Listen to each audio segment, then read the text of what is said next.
Slowing down for a second and processing the trauma, something that many of those who rushed to volunteer after the 7th of October never did. But here, in a special retreat at the Dead Sea, some of them are now doing exactly that. We equip them with professional psychologists. I think it includes the best ones in the country. And we turn to organizations like Zaka, the unit that identifies the bodies, volunteers who saw difficult things.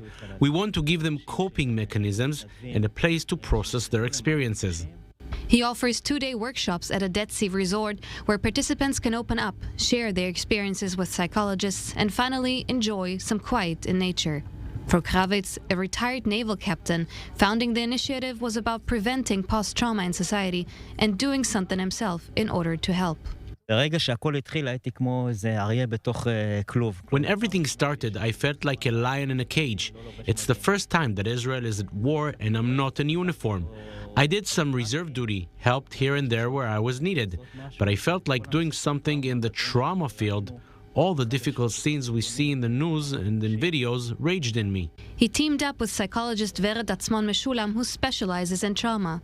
Today, she's receiving a group from the kibbutz movement. The participants help the communities in Israel's south in the aftermath of the massacres.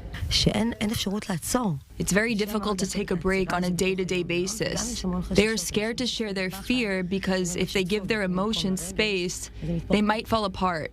We are meeting in a safe space and we have time. The time frame of 2 days enables them to let go of the layers, knowing that they can leave some of those layers on in order to return to their lives the next day, but with the feeling of relief.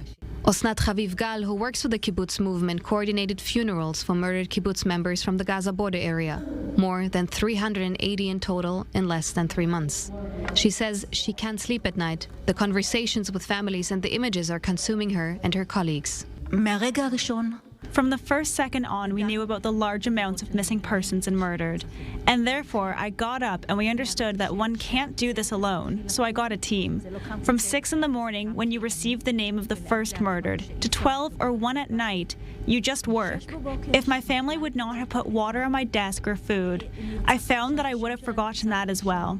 We all of our team, we were 9 amazing women. We all worked around the clock. For many of the participants, the seminar was the first opportunity to open up about how their lives have turned upside down. When you spoke, anger was coming out of you, but then you stopped yourself again. I want to ask you to allow yourself to get help. You yourself helped so much all this time. The support they received during the 2-day workshop is meant to empower them for the days to come.